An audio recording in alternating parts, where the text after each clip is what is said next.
श्री दीपेंद्र सिंह हुडा।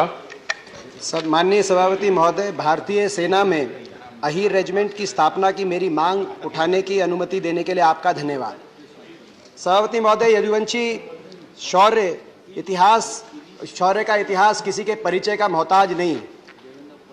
यदुवंशी शौर्य गाथा का संक्षिप्त मैं वर्णन करूं, उसमें विशेषकर मैं अहिरवाल क्षेत्र का भी संक्षिप्त परिचय देना चाहता हूं, जो दिल्ली के डाबर क्षेत्र से दक्षिणी हरियाणा और पूर्व उत्तरी राजस्थान तक ये क्षेत्र आता है। यदुवंशी समाज में जो समाज हल और हथियार से जिस समाज का बहुत पुराना नाता है, और ये अहिरवाल क्षेत्र, इस क्षेत्र में कन कन में, कोने कोने में इस क्षेत्र में जय जवान जय किसान का नारा अगर गूंजता है, कहीं प्रतीक है, तो अहिरवाल क्षेत्र है। देशभक्त ये इलाका है।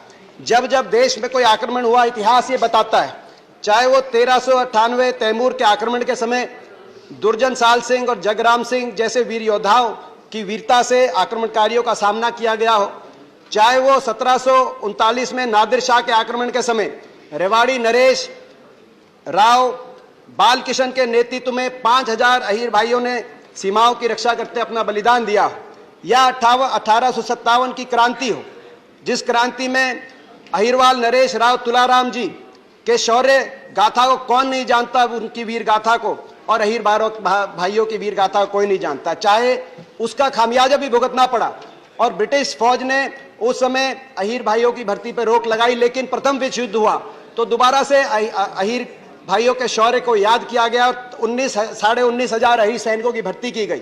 द्वितीय विश्व युद्ध में 39,000 अहीर सैनिकों की भर्ती की गई।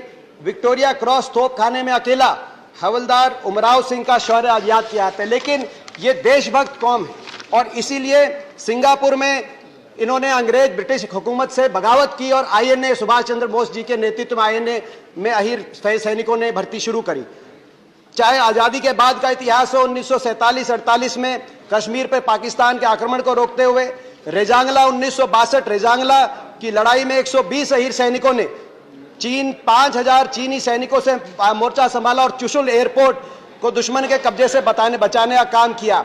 1965 के भारत पाकिस्तान युद्ध की बात हो, 71 के भारत पाकिस्तान युद्ध की बात हो, या कारगिल की बात हो, अनेकों परमवीर चक्र, वीर चक्र, महावीर चक्र अर्जित अहीर भाइयों ने किए। तो मेरा आपसे मांग है, जब जब देश पे कोई हमला हुआ, आक्रमण हुआ, जय जय जय यादव जय माधव का नारा गूंजा। अब समय आ गया है कि भारतीय फौज में अहीर रेजिमेंट की स्थापना की जाए। मैं स्वयं आखिर में अपनी बात समाप्त करते हुए कहना चाहता हूं, मेरा भी इलाका पड़ता है, मैं 17 साल से सांसद हूं, शायद ही कोई महीना ऐसा ना जाता हो कि बॉर्डर से कोई डेड बॉडी, कोई शहीद की डेड बॉडी वापस ना आती हो, और शहीद की प्रतिमा। टाइम हो गया। Right, thank you.